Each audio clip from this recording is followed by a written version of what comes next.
പരിധിക്കുള്ളിൽ ഞങ്ങളുടെ ശബ്ദം ശ്രവിക്കുന്ന ദേശത്തിലെ നല്ലവരായ എല്ലാ സഹോദരങ്ങൾക്കും ലോകരക്ഷകനായ യേശുക്രിസ്തുവിന്റെ മാധുര്യനാമത്തിലുള്ള സ്നേഹത്തെയും വന്ദനത്തെയും ഞങ്ങൾ ഈ വൈകുന്നേര സമയം അറിയിക്കുന്നു. വിളപ്പശാല ഇന്ത്യ പെന്തക്കോസ്ത് ദൈവസഭയുടെ ആഭിമുഖ്യത്തിൽ നടത്തിവരുന്ന ലഹരി വിരുദ്ധ ബോധവൽക്കരണ സന്ദേശമാണ് ഈ സ്ഥലത്ത് എത്തി നിൽക്കുന്നത്. മദ്യം, മയക്കുമരുന്ന്, പുകവലി, ആത്മഹത്യ, അക്രമവാസന, കുടുംബത്തകർച്ച ഇത്യാദി വിഷയങ്ങളെ കുറിച്ചുള്ള ഒരു ദൈവവചനത്തിൽ കൂടിയുള്ള ഒരു സന്ദേശമാണ് നിങ്ങൾ ഈ സമയം ശ്രവിക്കുവാൻ പോകുന്നത്. നല്ല കാര്യങ്ങൾക്ക് വേണ്ടി സമയത്തെ വേർതിരിക്കുന്ന ദേശത്തിലെ നല്ലവരായ പ്രിയപ്പെട്ടവരെ, ഒരല്പസമയം ഈ സന്ദേശത്തിലേക്ക് ഞങ്ങൾ നിങ്ങളെ ഹാർദവമായി സ്വാഗതം ചെയ്യുകയാണ്. ഇത്തരത്തിൽ ഒരു ബോധവൽക്കരണ സുവിശേഷ സന്ദേശം അതിന്റെ ഒരു യാത്രയായി ഈ ഗ്രാമപ്രദേശത്ത് വരുവാൻ ഞങ്ങളെ അതിനുവേണ്ടി തയ്യാറാക്കിയത് ദൈവത്തിന്റെ വചനത്തിന്റെ ഉപദേശങ്ങളാണ്. വിശുദ്ധ ബൈബിൾ അനുസരിച്ചാണ് ഞങ്ങൾ ഇവിടെ വന്നിരിക്കുന്നത്.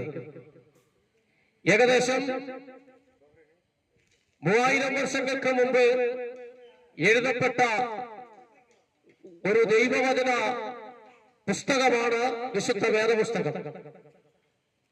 മനുഷ്യൻ എങ്ങനെ ധാർമ്മികമായി ജീവിക്കണം, മനുഷ്യൻ എങ്ങനെ നല്ലൊരു കുടുംബജീവിതം നയിക്കണം, മനുഷ്യൻ അപ്പനോടും അമ്മയോടും എപ്രകാരം ഇടപെടണം, മനുഷ്യൻ തന്റെ കുഞ്ഞുങ്ങളോട് എങ്ങനെ ഇടപെടണം, മനുഷ്യൻ സമൂഹത്തിൽ എങ്ങനെ ജീവിക്കണം, അവന്റെ സമൂഹത്തോടുള്ള പ്രതിബദ്ധത എന്ത് തുടങ്ങിയ വളരെ അർത്ഥവത്തായ നിരവധി സന്ദേശങ്ങൾ അടങ്ങുന്ന ഒരു പുസ്തകമാണ് വിശുദ്ധ വേദപുസ്തകം. വിശുദ്ധ വേദപുസ്തകത്തിന്റെ അകത്ത് നിരവധി ആയിരക്കണക്കിന് വാക്യങ്ങൾ എഴുതിയിട്ടുണ്ട്. എന്നാൽ അതിൽ 25ലധികം ഭാഗങ്ങളിൽ മദ്യത്തിനും മയക്കുമരുന്നിനെതിരെയുള്ള ബോധവൽക്കരണത്തിന്റെ വാക്യങ്ങളാണ്. 25ലധികം വാക്യങ്ങൾ മദ്യത്തിനും മയക്കുമരുന്നിനും മനുഷ്യനെ നശിപ്പിച്ചുകൊണ്ടിരിക്കുന്ന ലഹരി പദാർത്ഥങ്ങൾക്കും എതിരെയുള്ള ബോധവൽക്കരണമായിട്ടാണ് 25ലധികം വാക്യങ്ങൾ എഴുതിയിരിക്കുന്നത്. അതുപോലെ നൂറുകണക്കിന് വാക്യങ്ങൾ കുടുംബത്തിൽ ഭാര്യയും ഭർത്താവും എങ്ങനെ ജീവിക്കണം, മക്കൾ എങ്ങനെയായി തീരണം, എന്തുകൊണ്ട് മനുഷ്യൻ വഴിതെറ്റിപ്പോകുന്നു, എന്തുകൊണ്ട് മനുഷ്യന്റെ കുടുംബത്തിൽ സമാധാനം നഷ്ടപ്പെടുന്നു, എന്തുകൊണ്ട് മനുഷ്യൻ എത്ര പരിശ്രമിച്ചിട്ടും ഒരു നല്ല സമാധാനം അവന് ലഭിക്കുന്നില്ല, നിരവധി വാതിലുകൾ മുട്ടി, നിരവധി വാതിലുകളിൽ ചെന്ന് മുട്ടി, നിരവധി തീർത്ഥാടന യാത്രകളൊക്കെ നടത്തിയിട്ടും എന്തുകൊണ്ട് മനുഷ്യന് സമാധാനവും സന്തോഷവും കിട്ടുന്നില്ല, ഇത്യാദി വിഷയങ്ങളെ കുറിച്ച് വിശുദ്ധ വേദപുസ്തകത്തിൽ വളരെ വ്യക്തമായ നിലയിൽ പരാമർശിച്ചിട്ടുണ്ട്. ഈ പരാമർശിച്ചിട്ടുള്ളത് മറ്റാരുമല്ല, മനുഷ്യന്റെ സൃഷ്ടിതാവായിരിക്കുന്ന സാക്ഷാൽ ദൈവം തന്നെയാണ്. ഏകദേശം 1600 വർഷങ്ങൾ എടുത്ത് എഴുതിയ ഒരു പുസ്തകമാണ് വിശുദ്ധ വേദപുസ്തകം. ലോകത്തിൽ നമുക്കറിയാം നിരവധി പുസ്തകങ്ങൾ, നല്ലതും തീയതുമായ ആയിരക്കണക്കിന് കോടിക്കണക്കിന് പുസ്തകങ്ങളുണ്ട്. ഈ പുസ്തകങ്ങളിൽ ഒരു പുസ്തകം പോലും ഇത്രയും ദീർഘകാലത്തെ വർഷങ്ങൾ കൊണ്ട് എഴുതിയിട്ടില്ല. എന്ന് മാത്രമല്ല, ബൈബിളിന്റെ മറ്റൊരു പ്രത്യേകത, ഈ ബൈബിൾ എഴുതിയത് ഒരു വ്യക്തിയല്ല, 60 പുസ്തകങ്ങൾ അടങ്ങിയ വിശുദ്ധ വേദപുസ്തകം. ഇത് എഴുതിയത് 40ലധികം ആൾക്കാർ ലോകത്തിന്റെ 5 വൻകരകളിലും വിവിധ രാജ്യങ്ങളിൽ ഇരുന്നു കൊണ്ട് എഴുതിയ ഒരു പുസ്തകമാണ് വിശുദ്ധ ബൈബിൾ. ഏകദേശം 20ലധികം തലമുറകളിൽപ്പെട്ടവർ രാജ്യങ്ങൾ ഭരിക്കുന്ന രാജാക്കന്മാർ തുടങ്ങി ആടുകളെ മേയ്ക്കുന്ന ദരിദ്രന്മാരായ ആട്ടടയന്മാർ തുടങ്ങി അന്നന്ന് സമുദ്രത്തിലിറങ്ങി മത്സ്യം പിടിച്ച് ഉപജീവന മാർഗം നടത്തിയിരുന്ന സാധാരണ മീൻപിടുത്തക്കാർ ഉൾപ്പെടെയുള്ള 40-ലധികം എഴുത്തുകാരാണ് വിശുദ്ധ ബൈബിൾ എഴുതിയിരിക്കുന്നത്. പക്ഷെ 40ഓളം പേരിൽ 1600 കാലഘട്ടങ്ങൾ കൊണ്ട് വർഷങ്ങൾ കൊണ്ട് എഴുതിയ ഈ ബൈബിൾ നിങ്ങളൊന്ന് വായിച്ചു നോക്കിയാൽ മർമ്മപ്രധാനമായ ഒരു രഹസ്യം നിങ്ങൾക്ക് മനസ്സിലാകും. ഒരു വ്യക്തി എഴുതിയതുപോലെ നമുക്ക് ഈ ബൈബിൾ അനുഭവപ്പെടും. വായിക്കുന്ന ഒരു വ്യക്തിക്ക് ഇത് ഒരാള് 1-2 വർഷമെടുത്ത് ഒരു സ്ഥലത്തിരുന്ന് എഴുതിയതാണ് എന്ന് മാത്രമേ തോന്നുകയുള്ളൂ. ഇങ്ങനെ തോന്നുവാൻ കാരണം ഇതിന്റെ എഴുത്തുകാരൻ സാക്ഷാൽ ഈ പ്രപഞ്ചത്തിന്റെ സൃഷ്ടിതാവും മനുഷ്യന്റെ പിതാവും മനുഷ്യനെ സൃഷ്ടിച്ചവനുമായ സാക്ഷാൽ ദൈവമാണ്. അതുകൊണ്ട് വിശുദ്ധ ബൈബിളിനെ പറയുന്നത് ദൈവത്തിന്റെ വചനം എന്നാണ്. ദൈവത്തിന്റെ വചനം എന്നാണ് ബൈബിളിനെ പറയുന്നത്. ഈ ബൈബിളിൽ 25-ലധികം തവണ മദ്യത്തിന് മയക്കുമരുന്നിനെതിരെ സംസാരിച്ചിട്ടുണ്ട്. നിരവധി പ്രാവശ്യം ആത്മഹത്യക്കെതിരെ സംസാരിച്ചിട്ടുണ്ട്. നിരവധി തവണ കുടുംബജീവിതത്തിന്റെ തകർച്ചയെക്കുറിച്ചും അതിന്റെ കാരണങ്ങളെക്കുറിച്ചും പ്രസ്താവിച്ചിട്ടുണ്ട്. മൊത്തത്തിൽ പറഞ്ഞാൽ ഒരു മനുഷ്യൻ തന്റെ ജീവിതത്തിൽ ഓരോ ദിനവും അനുഭവിക്കുന്ന പ്രശ്നങ്ങൾക്ക് കാരണമെന്തെന്ന് കണ്ടുപിടിക്കുവാൻ പറ്റുന്ന ഒരു റഫറൻസ് ഗ്രന്ഥമാണ് വിശുദ്ധ വേദപുസ്തകം. ഈ വേദപുസ്തകത്തിലെ ചില വാക്യങ്ങൾ ഈ ബോധവൽക്കരണ സന്ദേശത്തോടനുബന്ധിച്ച് ഞാനിവിടെ പറയുവാൻ വേണ്ടി ആഗ്രഹിക്കുകയാണ്. ഒരു വാക്യം ഇങ്ങനെ പറയുന്നു: അതികാലത്ത് എഴുന്നേറ്റ് മദ്യം തേടി ഓടുകയും നന്നാ താമസിച്ച് മടങ്ങി വരികയും ചെയ്യുന്നവർക്ക് അയ്യോ കഷ്ടമെന്ന്. അതായത് മദ്യത്തിന്റെയും മയക്കുമരുന്നിന്റെയും ലഹരിക്കടിമപ്പെടുന്നവർക്ക് ജീവിതത്തിൽ കഷ്ടമുണ്ടെന്ന് വിശുദ്ധ വേദപുസ്തകം പറയുന്നു. മറ്റൊരു ഭാഗത്ത് പറയുന്നു, മദ്യപാനി സ്വർഗരാജ്യത്തിൽ പ്രവേശിക്കുകയില്ല, മദ്യപാനിക്ക് സന്തോഷവും സമാധാനവും ലഭിക്കുകയില്ല. മറ്റൊരു ഭാഗത്ത് പറയുന്നു, ആർക്ക് കഷ്ടത, ആർക്ക് നഗ്നത, ആർക്ക് ഉപദ്രവം, ആർക്ക് അനാവശ്യമായ മുറിവുകൾ, അതികാലത്ത് എഴുന്നേറ്റ് മദ്യം തേടി ഓടുകയും നന്നാ താമസിച്ച് വരികയും ചെയ്യുന്നവർക്ക് തന്നെയെന്ന്. മറ്റൊരു ഭാഗത്ത് പറയുന്നു, മദ്യം ചുവന്ന പാത്രത്തിൽ തിളങ്ങുന്നത് നീ നോക്കിക്കാണരുത്. മനുഷ്യരോട് ദൈവം പറയുന്ന ഒരു സന്ദേശമാണ്, ദിവ്യമായ ഒരു സന്ദേശമാണ്. മദ്യം ചുവന്ന പാത്രത്തിൽ അത് രസമായിട്ട് തിളങ്ങുന്നത് നീ നോക്കിക്കാണരുത്. ഒടുവിൽ അത് സർപ്പം പോലെ നിന്നെ കടിക്കും.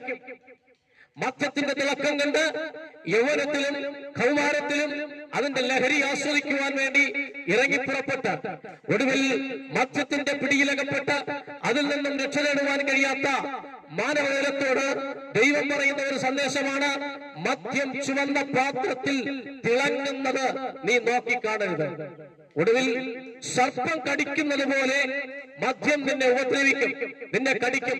സർപ്പവിഷം ഒരു മനുഷ്യന്റെ ഉള്ളിൽ പ്രവേശിച്ച് അവനെ എങ്ങനെ നശിപ്പിക്കുന്നുവോ അതുപോലെ ഈ മദ്യവും മയക്കുമരുന്നും മനുഷ്യനെ നശിപ്പിക്കുന്നു എന്ന് വിശുദ്ധ ബൈബിൾ വിളിച്ചു പറയുകയാണ്. എന്ന് മാത്രമല്ല, മദ്യം അണലിയുടെ വിഷം പോലെ മനുഷ്യനെ നശിപ്പിക്കുന്നു എന്നും വിശുദ്ധ ബൈബിളിൽ രേഖപ്പെടുത്തിയിരിക്കുന്നു. അതായത് നമുക്കറിയാം, അണലി കടിച്ച ഒരു മനുഷ്യന്റെ ശരീരം പതുക്കെ പതുക്കെ ജീർണിച്ച് അഴുകി ആ മനുഷ്യന്റെ ശരീരം നശിക്കുന്നത് പോലെ സാധാരണ സർപ്പത്തിന്റെ വിഷം പോലെയല്ല അണലിയുടെ വിഷം ഒരു മനുഷ്യന്റെ ശരീരത്തിനകത്ത് പ്രവേശിച്ചാൽ ആ ശരീരത്തെ പതുക്കെ പതുക്കെ നശിപ്പിച്ച് മാംസം അഴുകി ആ മനുഷ്യന്റെ ശരീരം ദ്രവിക്കുന്നത് പോലെ മദ്യം ഉപയോഗിക്കുന്ന ഒരു മനുഷ്യന്റെ ആന്തരിക അവയവങ്ങൾ പതുക്കെ പതുക്കെ നശിച്ച് അത് നിർമ്മലമായി പോകുന്നു എന്ന് വിശുദ്ധ ബൈബിൾ വ്യക്തമായി രേഖപ്പെടുത്തിയിരിക്കുന്നു.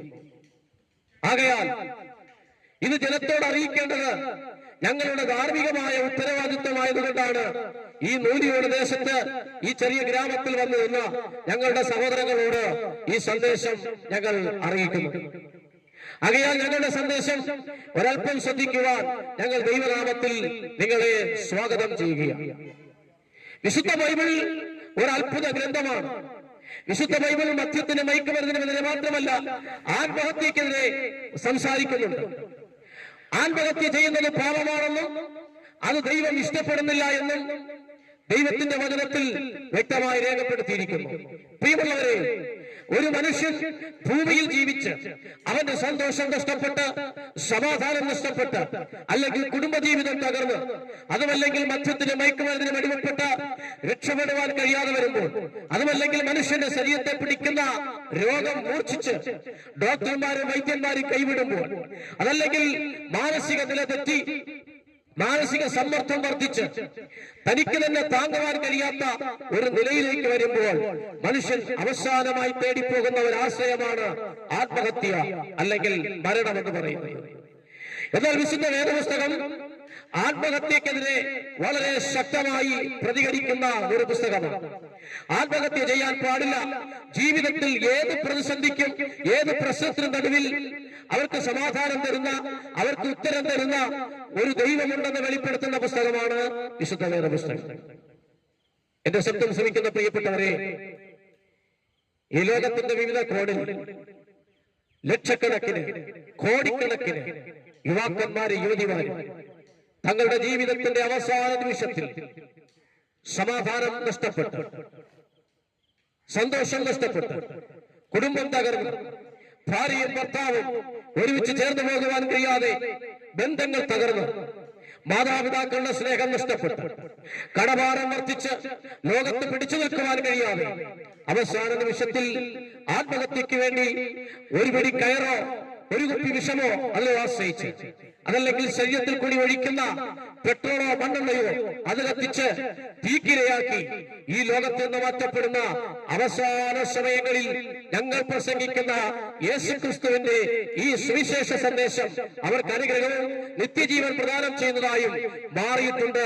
അതിന് നിരവധി തെളിവുകളുണ്ട്. അതുകൊണ്ടാണ് ഈ സന്ദേശം ഞങ്ങൾ നിങ്ങളോടും അറിയിക്കുന്നത്. ഈ സന്ദേശം നിങ്ങൾ കേൾക്കുമ്പോൾ ജീവിതത്തിന്റെ ഏത് മേഖലയിൽ ഏത് സാഹചര്യത്തിൽ നിങ്ങളായിരിക്കുന്നുവോ അവിടെ നിന്ന് നിങ്ങൾക്കൊരു വിടുതൽ വരുവാൻ ഞങ്ങൾ പ്രസംഗിക്കുന്ന യേശുക്രിസ്തുവിനെ കഴിയും. എന്തുകൊണ്ട് മനുഷ്യൻ മദ്യത്തിനും മയക്കുമരുന്നിനും എതിരെ പോകുന്നു? ഇതൊരു ചോദ്യമാണ്. ഈ കാലഘട്ടത്തിൽ നാം നമ്മോട് തന്നെ ചോദിക്കുന്ന, നമ്മുടെ ഗുരുക്കന്മാരോട് ചോദിക്കുന്ന, നമ്മുടെ പുരോഹിതന്മാരോട് ചോദിക്കുന്ന, ഞങ്ങളെ പോലെയുള്ളവരോട് നിരവധി പേര് വന്ന് ചോദിക്കുന്ന ഒരു ചോദ്യമാണ്: എന്തുകൊണ്ട് മനുഷ്യൻ ഈ കാലഘട്ടത്തിൽ മദ്യത്തിന്റെ മയക്കുമരുന്നിനും പിന്നാലെ അധികമായി പോകുന്നു? നമുക്കറിയാം, പണ്ടുകാലങ്ങളിൽ മദ്യവും മയക്കുമരുന്നും സമ്പന്നന്മാരുടെ ഭവനങ്ങളിലും, അതുപോലെ മയക്കുമരുന്ന് കോളേജ് വിദ്യാർത്ഥികളുടെ നടുവിലും സമ്പന്നന്മാരായ ചില വ്യക്തികളുടെ ഭവനത്തിലുമായിരുന്നു ഉണ്ടായിരുന്നു എങ്കിൽ, ഈ കാലഘട്ടത്തിൽ LP സ്കൂളിൽ പഠിക്കുന്ന കുഞ്ഞുങ്ങളുടെ ചോറ്റുപാത്രത്തിനകത്തു നിന്നും, പുസ്തകങ്ങൾ പഠിക്കുവാൻ വേണ്ടി പുസ്തകം കൊണ്ടുപോകുന്ന സഞ്ചിക്കകത്ത് നിന്നും, ബാഗിനകത്ത് നിന്നും മയക്കുമരുന്ന് അധ്യാപകന്മാരും കൗൺസിലർമാരും എക്സൈസ് ഉദ്യോഗസ്ഥന്മാരും കൈയോടെ പിടികൂടുന്ന കാഴ്ചകൾ വീഡിയോയായി സോഷ്യൽ മീഡിയയിൽ കൂടി നമ്മുടെ മുൻപിൽ എത്തപ്പെട്ടിരിക്കുകയാണ്. പാഠപുസ്തകം വായിച്ചു പഠിക്കേണ്ട കുട്ടികൾ ഉച്ചയ്ക്ക് വീട്ടിൽ നിന്ന് മാതാപിതാക്കൾ കൊടുത്തയക്കുന്ന ഭക്ഷണപാനീയങ്ങൾ കൊണ്ടുപോകേണ്ട പാത്രത്തിനകത്ത് മദ്യവും മയക്കുമരുന്നും കഞ്ചാവും കൊണ്ടുപോകുന്ന കാഴ്ച നമ്മൾ നിരന്തരം കണ്ടുകൊണ്ടിരിക്കുകയാണ്. നമ്മുടെ പോലീസ് അധികാരികളും അതുപോലെ എക്സൈസ് ഉദ്യോഗസ്ഥരും രാവിലെ മുതൽ രാത്രി വരെയും, രാത്രി മുതൽ നേരം വെളുക്കുന്നതുവരെയും തെരുക്കോണിലും വഴിയിടങ്ങളിലും വീടുകളിലും വിവിധ സ്ഥാപനങ്ങളിലും സെർച്ച് ചെയ്ത് മദ്യവും മയക്കുമരുന്നും അവർ കണ്ടുപിടിക്കുന്നു. നമ്മുടെ സ്കൂളുകളിൽ പഴയതുപോലെയല്ല. സ്കൂളുകളിൽ എക്സൈസ് ഉദ്യോഗസ്ഥന്മാരും കൗൺസിലർമാരും നിരന്തരമായി കടന്നു വന്ന കുഞ്ഞുങ്ങൾക്ക് കൗൺസിലിംഗ് കൊടുക്കുന്നു. എന്നിട്ടും മദ്യത്തിന്റെയും മയക്കുമരുന്നിന്റെയും ഒഴുക്ക് തടയുവാൻ നമുക്ക് കഴിഞ്ഞിട്ടുണ്ടോ എന്നൊരു ചോദ്യം അവശേഷിപ്പിക്കുകയാണ്. ഈ ചോദ്യത്തിന് കൗൺസിലർമാർ നൽകുന്ന ഒരു മറുപടി: എന്തുകൊണ്ട് LP സ്കൂൾ മുതൽ ഈ പ്രവണത കണ്ടുവരുന്നു? ഈ പ്രവണത അവരുടെ ഇടയിൽ നടന്നു വരുന്ന ചോദ്യത്തിന് എക്സൈസ് ഉദ്യോഗസ്ഥർ പറയുന്നത്, കുഞ്ഞുങ്ങൾ കൂടുതലായി മദ്യവും മയക്കുമരുന്ന് ഉപയോഗിക്കുവാൻ കാരണം അവരെ വീട്ടിൽ സമാധാനമില്ല, അല്ലെങ്കിൽ വീട്ടിൽ പിതാവ് മദ്യവും മയക്കുമരുന്ന് ഉപയോഗിക്കുന്ന ആളാണ്, അതല്ലെങ്കിൽ മദ്യവും മയക്കുമരുന്ന് ഉപയോഗിച്ചിട്ട് തന്റെ അമ്മയെ ഉപദ്രവിക്കുന്ന ഒരു വ്യക്തിയാണ്. ഇത് കണ്ട് മക്കളും ഒരു സന്തോഷത്തിന് വേണ്ടി, സമാധാനത്തിന് വേണ്ടി മദ്യത്തിന് മയക്കുമരുന്നിനും അടിമയായി തീരുന്നു. ചെറിയ പ്രായത്തിൽ അവരത് ഉപയോഗിക്കുന്നു. മറ്റൊരു മറുപടി, കുഞ്ഞുങ്ങൾക്ക് മാനസിക സമ്മർദ്ദം താങ്ങുവാൻ കഴിയാതെ വരുന്നത് കൊണ്ടും സോഷ്യൽ മീഡിയയുടെ അമിതമായ ഉപയോഗം മൂലവും അവർ ലഹരി അന്വേഷിച്ചു പോകുന്നു എന്നുള്ള ഒരു മറുപടിയാണ് നമുക്ക് കിട്ടുന്നത്. പ്രിയമുള്ളവരെ, ഈ മറുപടിയൊക്കെ ഈ ചില വർഷങ്ങൾക്ക് ശേഷമാണ് നമ്മുടെ കൗൺസിലർമാരും മനഃശാസ്ത്രജ്ഞന്മാരും കണ്ടുപിടിച്ചതും ആ സന്ദേശം നമുക്ക് നൽകുന്നത്. പക്ഷെ ഞാൻ നിങ്ങളോട് ഒരു സന്ദേശം പറയാം. ഇന്നേക്ക് 2000 വർഷങ്ങൾക്ക് മുമ്പ്, ഒന്നും രണ്ടുമല്ല 2000 വർഷങ്ങൾക്ക് മുമ്പ് നമ്മുടെയൊക്കെ എത്രയോ തലമുറകൾക്ക് പിന്നിൽ സമ്പൽ സമൃദ്ധിയുള്ള, സാഹോദരിക സ്നേഹമുള്ള ഒരു ലോകം ഇവിടെ ഉണ്ടായിരുന്നു. ആ കാലഘട്ടത്തിൽ ലോകരക്ഷകനായ യേശുക്രിസ്തുവിന്റെ ശിഷ്യനായ പൗലോസ് എന്ന് പറയുന്ന ഒരു മഹാവ്യക്തി, അദ്ദേഹം തന്റെ പുസ്തകത്തിൽ, വേദപുസ്തകത്തിലെ ഒരു പുസ്തകത്തിൽ അദ്ദേഹം ഈ കാലഘട്ടത്തെ കുറിച്ചുള്ള വ്യക്തമായ ഒരു പ്രവചനം എഴുതി വയ്ക്കുവാനിടയായി. ആ പ്രവചനം ഞങ്ങൾ നിങ്ങളോട് അറിയിക്കുകയാണ്. ഒന്നുകൂടി പറയാം. നമ്മൾ ജനിക്കുന്നതിന്, നമ്മുടെ പിതാക്കന്മാർ ജനിക്കുന്നതിന്, നമ്മുടെ കേരളം എന്ന ഈ സംസ്ഥാനം രൂപീകൃതമാകുന്നതിന്, ഇന്ത്യ എന്ന നമ്മുടെ രാജ്യം രൂപീകൃതമാകുന്നതിന് മുമ്പ്, എത്രയോ വർഷങ്ങൾക്ക് മുമ്പ് ഇവിടെ അപ്പോസ്തലനായ പൗലോസ് തന്റെ പുസ്തകത്തിൽ ഈ കാലഘട്ടത്തെ കുറിച്ച് എഴുതി വെച്ചു. ആ വാക്യം ഇങ്ങനെയാണ്. വിശുദ്ധ വേദപുസ്തകം വായിക്കുന്നവർക്ക് മനസ്സിലാകും. അന്ത്യകാലത്ത് ദുർഘട സമയങ്ങൾ വരും എന്നറിയുക. അന്ത്യകാലം എന്ന് പറയുന്നത് ഈ കാലഘട്ടമാണ്. ഈ കാലഘട്ടത്തിൽ ദുർഘടമായ സമയം, ചെറുത്തു നിൽക്കാൻ പറ്റാത്ത ചില സംഭവങ്ങൾ ഇവിടെ ഉണ്ടാകും. മനുഷ്യനെ കൊണ്ടും, ബുദ്ധിരാക്ഷസന്മാരെ കൊണ്ടും, ശാസ്ത്രജ്ഞന്മാരെ കൊണ്ടും, ഡോക്ടർമാരെ കൊണ്ടും തടഞ്ഞു നിർത്തുവാൻ കഴിയാത്ത ചില പ്രതിസന്ധികൾ ഈ ലോകത്തിൽ ഈ 2024 കഴിഞ്ഞുപോയ ചില വർഷങ്ങളിൽ ഉണ്ടാകുമെന്ന് 2000 വർഷങ്ങൾക്ക് മുമ്പ് വിശുദ്ധ ബൈബിളിൽ എഴുതി വെച്ചു. അതെ, ബൈബിൾ പറഞ്ഞു, അന്ത്യകാലത്ത് ദുർഘട സമയങ്ങൾ വരുമെന്നറിയുക. അടുത്ത പോയിന്റ്, എന്റെ ശബ്ദം കേൾക്കുന്ന എന്റെ മാന്യ സഹോദരങ്ങൾ വളരെ ശ്രദ്ധയോടെ കേൾക്കണം. മനുഷ്യൻ സ്വസ്നേഹികളായി തീരും. മനുഷ്യൻ സ്വസ്നേഹികളും, വമ്പ് പറയുന്നവരും, ദൂഷകന്മാരും, ഇണങ്ങാത്തവരും, ധാർഷ്ട്യക്കാരും, നിഗളികളും, ഭക്തിയുടെ വേഷം അമ്മയപ്പന്മാരെ അനുസരിക്കാത്തവരും, ഏഷണിക്കാരും, മൃഗസ്വഭാവമുള്ളവരുമായി ഭക്തിയുടെ വേഷം ധരിച്ച് അതിന്റെ ശക്തിയെ ത്യജിക്കുന്നവരും ആയിത്തീരുമെന്ന് നമ്മൾ ജീവിക്കുന്ന, നമ്മൾ നടക്കുന്ന, നമ്മൾ ഇപ്പോൾ സഞ്ചരിക്കുന്ന ഈ കാലഘട്ടത്തെ നോക്കിക്കൊണ്ട് 2000 വർഷങ്ങൾക്ക് മുമ്പ് എഴുതി വെച്ചു. പ്രിയമുള്ളവരെ, നമ്മുടെ ഈ കാലഘട്ടത്തിലേക്കൊന്ന് കണ്ണോടിക്കും. ഞാൻ മുമ്പ് സൂചിപ്പിച്ചല്ലോ, എക്സൈസ് ഉദ്യോഗസ്ഥർക്കും, പോലീസുകാർക്കും, മനഃശാസ്ത്രജ്ഞന്മാർക്കും, കൗൺസിലർമാർക്കും, ഡോക്ടർമാർക്കും ഈ കാലഘട്ടത്തിലെ മദ്യത്തിന്റെയും മയക്കുമരുന്നിന്റെയും ഉപയോഗം തടയുവാൻ കഴിയുന്നില്ല. വിവിധമായ നടപടികൾ എടുത്തിട്ടും വിവിധമായ നടപടികൾ അവർ നിലവിൽ കൊണ്ടുവന്നിട്ടും മദ്യത്തിന്റെയും മയക്കുമരുന്നിന്റെയും ഒഴുക്ക് തടയാൻ കഴിയുന്നില്ല. ബൈബിൾ വ്യക്തമായി വിളിച്ചു പറഞ്ഞു, മനുഷ്യൻ സ്വസ്നേഹികളായിത്തീരും. ചില്ലിക്കാശിന് വേണ്ടി ഒരു കുപ്പി മദ്യത്തിന്റെ പേരിൽ സ്വന്തം കൂട്ടുകാരനെ കൊല്ലുന്ന സുഹൃത്തുക്കൾ നമ്മുടെ നാട്ടിലില്ലേ? കഴിഞ്ഞ നാളിലെ പോലെയാണോ നിസ്സാര വാക്കിന് സ്വന്തം സഹോദരങ്ങളുടെ കഴുത്തറുക്കുന്ന മനുഷ്യൻ ഈ കാലഘട്ടത്തിലില്ലേ? നിസ്സാര വാക്കിന് അപ്പനെയും അമ്മയെയും തെരുവിലിറക്കി വിടുന്ന മക്കൾ ഈ കാലഘട്ടത്തിലില്ലേ? സ്വന്തം കുഞ്ഞുങ്ങളെ കഴുത്ത് ഞെരിച്ചു കൊല്ലുവാൻ മടിയില്ലാത്ത മാതാപിതാക്കൾ ഈ കാലഘട്ടത്തിലില്ലേ? പഴയൊരു കാലഘട്ടം പോലെയാണോ അയൽവാസികളെ സ്നേഹിക്കുവാൻ കഴിയുന്ന ഒരു കൂട്ടം മനുഷ്യർ ഇവിടെ ഉണ്ടായിരുന്നില്ലേ? എന്നാൽ ഇന്നോ അയൽവാസികളോട് സ്നേഹം കാണിക്കാത്ത, അയൽവാസികളെ നിശ്ചയം കൊല്ലുന്ന, ചില്ലക്കാശിന് വേണ്ടി അവരെ കഴുത്തറുക്കുന്ന എത്രയോ സംഭവങ്ങൾ നാം ദിനം പ്രതി കേട്ടുകൊണ്ടിരിക്കുകയാണ്. അത് ബൈബിൾ എഴുതി, മനുഷ്യൻ സ്വസ്നേഹികളായിത്തീരും. സ്വന്തം മക്കളെ പോലും സ്നേഹിക്കാൻ കഴിയാത്ത സ്വസ്നേഹികളായി ഈ കാലഘട്ടത്തിലെ മനുഷ്യൻ മാറുമെന്ന് 2000 വർഷങ്ങൾക്ക് മുമ്പ് ഈ ലോകത്തെ നോക്കിക്കൊണ്ട് പ്രവചിച്ചു. എന്ന് മാത്രമല്ല, അമ്മയപ്പന്മാരെ അനുസരിക്കാത്ത ഒരു തലമുറ വരും കാലങ്ങളിൽ ഉണ്ടാകുമെന്ന് 2000 വർഷങ്ങൾക്ക് മുമ്പ് യേശുവിന്റെ ശിഷ്യൻ പ്രബോധിപ്പിക്കുവാനിടയായി. നിങ്ങൾ നോക്കൂ, അപ്പനും അമ്മയും വീട്ടിൽ വന്നാൽ അവരെ കണ്ടാൽ ബഹുമാനപൂർവ്വം എഴുന്നേറ്റ് നിൽക്കുന്ന ഒരു തലമുറ ഈ ലോകത്തിലുണ്ടായിരുന്നു, നമ്മുടെ സംസ്ഥാനത്തിലുണ്ടായിരുന്നു. ഇന്നത് പോയി മദ്യപിച്ച് മതോന്മത്തരായി അല്ലെങ്കിൽ മയക്കുമരുന്നിന് അടിമപ്പെട്ട് സ്വന്തം മാതാപിതാക്കളെ ഉപദ്രവിക്കുന്ന തലമുറ ഇവിടെയില്ലേ? അപ്പനെയും അമ്മയെ ബഹുമാനിക്കാത്ത ഒരു കൂട്ടം തലമുറകൾ ഇവിടെയില്ലേ? ബൈബിൾ പറഞ്ഞു, വ്യക്തമായി രേഖപ്പെടുത്തി, അപ്പനെയും അമ്മയെയും അനുസരിക്കാത്ത തലമുറ ഈ ഭൂമിയിലുണ്ടാകും. അടുത്ത വീണ്ടും പൗലോസ് പറഞ്ഞു, മനുഷ്യൻ മൃഗസ്വഭാവമുള്ളവരായിത്തീരും, മൃഗത്തെ പോലെ. ഞങ്ങൾ ഈ വചനം ഇവിടെ, ഈ കാര്യം ഇവിടെ പ്രസംഗിച്ചു നിൽക്കുമ്പോൾ, കഴിഞ്ഞ ദിവസം ഞാൻ ഇതേ വചനം മറ്റൊരിടത്ത് പറഞ്ഞുകൊണ്ട് നിൽക്കുമ്പോൾ എന്റെ മൊബൈലിൽ ഒരു ന്യൂസ് വന്നു.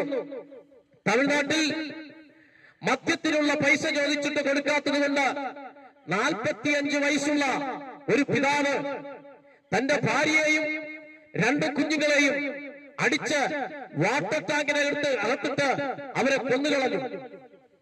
നമ്മുടെ തമിഴ്നാട്ടിൽ മദ്യത്തിന് പൈസ കൊടുക്കാത്തത് കൊണ്ട് മദ്യം ഉപയോഗിക്കുവാൻ, മദ്യം മേടിക്കുവാൻ 10-100 രൂപ കൊടുക്കാത്തത് കൊണ്ട് ഭാര്യയെയും ജന്മം കൊടുത്ത ഇല്ലെങ്കിൽ താൻ ജനിപ്പിച്ച തന്റെ 2 മക്കളെയും നിഷ്കരുണം കൊന്നുകളഞ്ഞു.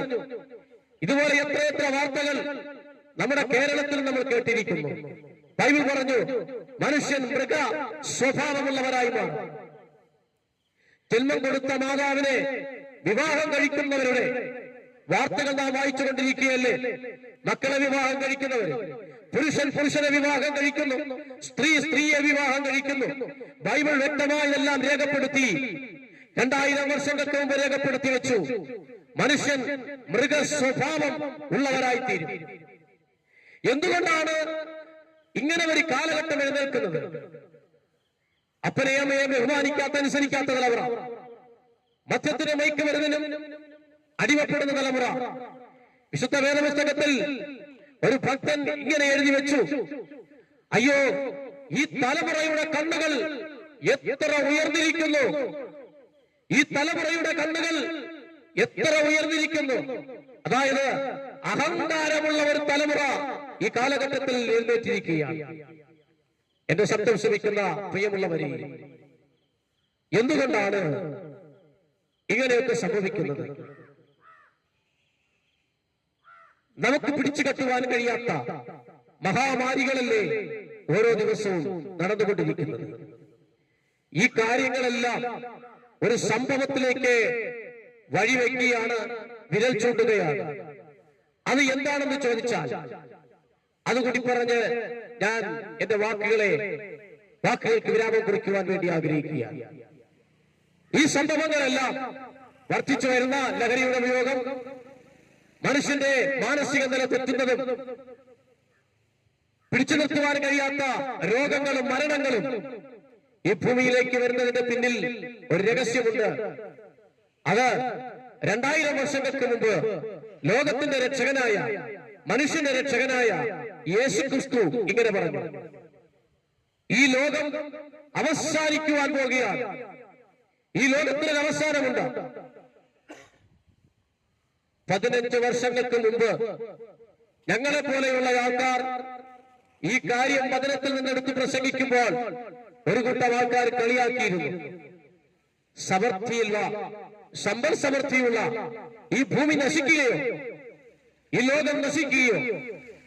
എന്നാൽ ബൈബിൾ എഴുതി, ഈ ലോകം നശിച്ചു പോകും. അപ്പോൾ യേശുവിന്റെ ശിഷ്യന്മാർ യേശുവിനോട് ചോദിച്ചു, യേശുവേ, നിന്റെ വരവിനും ലോകാവസാനത്തിനുമുള്ള അടയാളങ്ങൾ എന്ത്?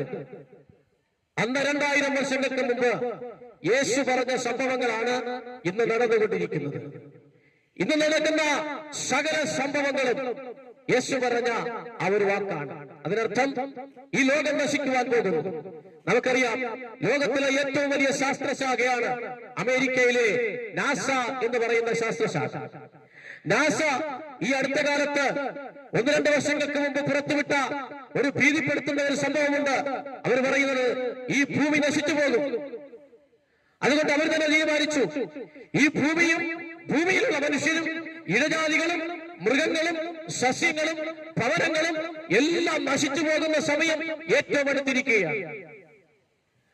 അപ്പോൾ അങ്ങനെ നശിക്കുമ്പോൾ ഒരു കൂട്ടം മനുഷ്യനെ ഈ ഭൂമിയിൽ നിന്ന് രക്ഷപ്പെടുത്തണം എന്ന ചിന്തയോടെ അവർ ആകാശമണ്ഡലത്തിൽ അല്ലെങ്കിൽ ഗ്രഹങ്ങളിൽ വീടുകൾ വയ്ക്കുവാൻ തുടങ്ങി.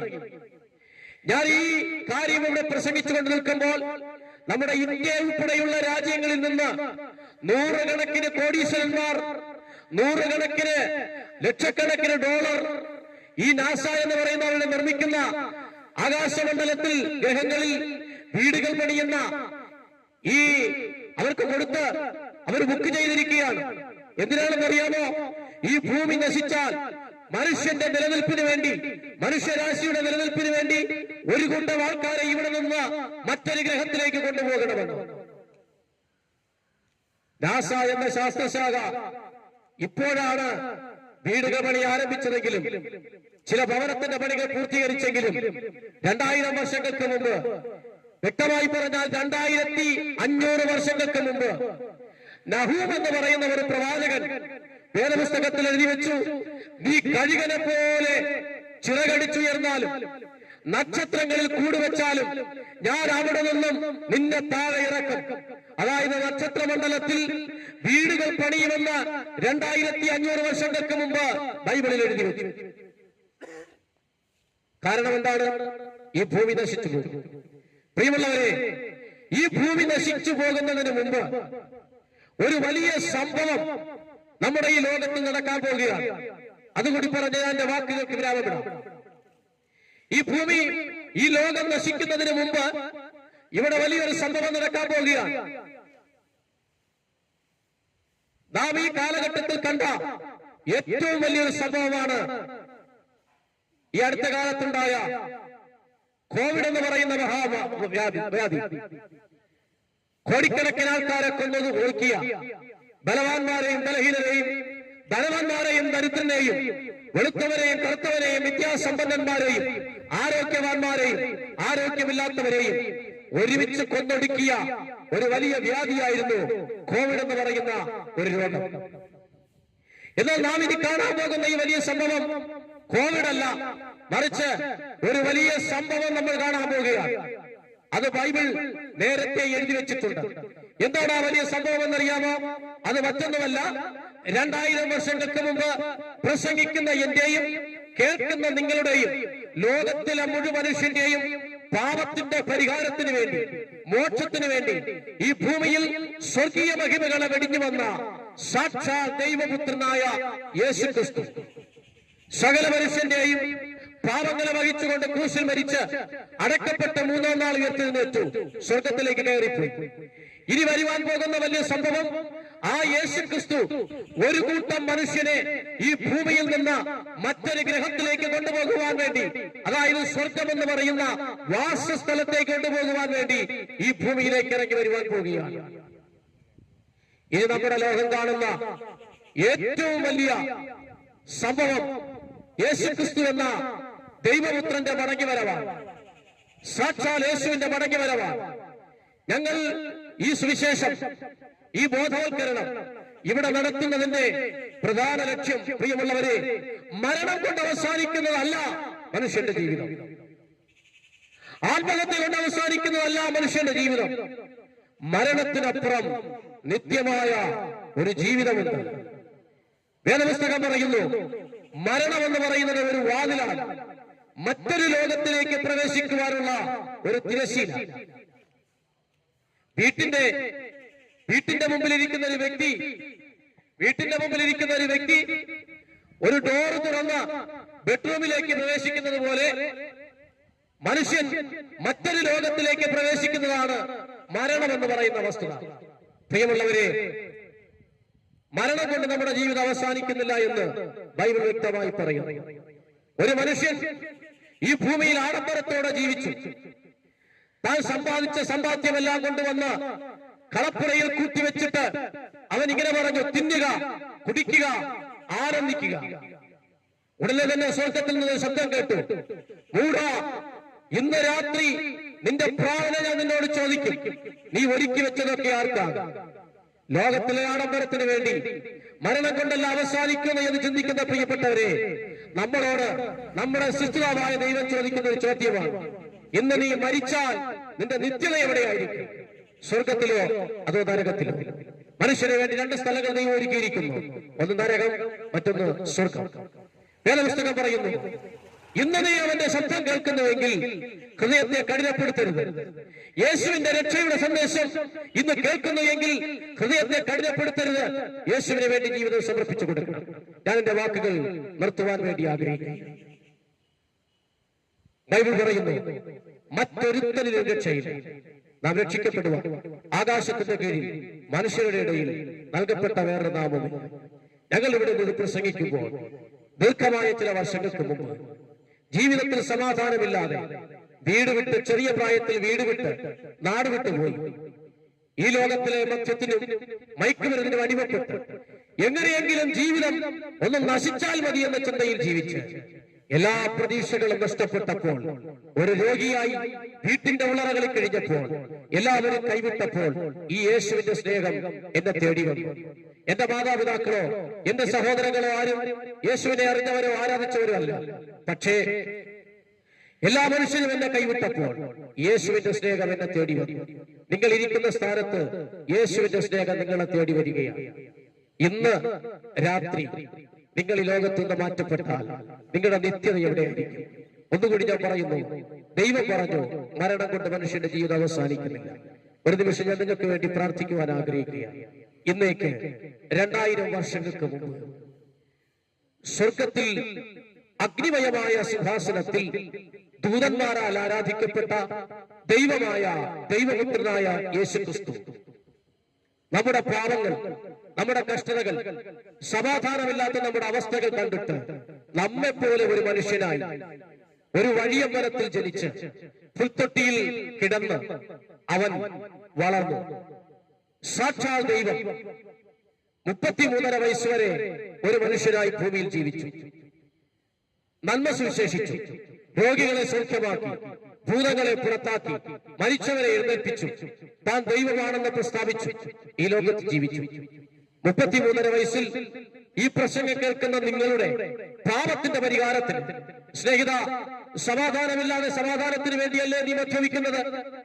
സന്തോഷത്തിന് വേണ്ടിയല്ലേ നീ മദ്യപിക്കുന്നത്? നിരാശ മാറുവാനല്ലേ നീ മദ്യപിക്കുന്നത്? ആരൊക്കെയോ നിന്നെ ചതിച്ച ആ ചതി ഓർക്കുമ്പോൾ നിന്റെ മനസ്സിലെ ഭാരം താങ്ങുവാൻ കഴിയാതെ അല്ലേ നീ മദ്യപിക്കുന്നത്?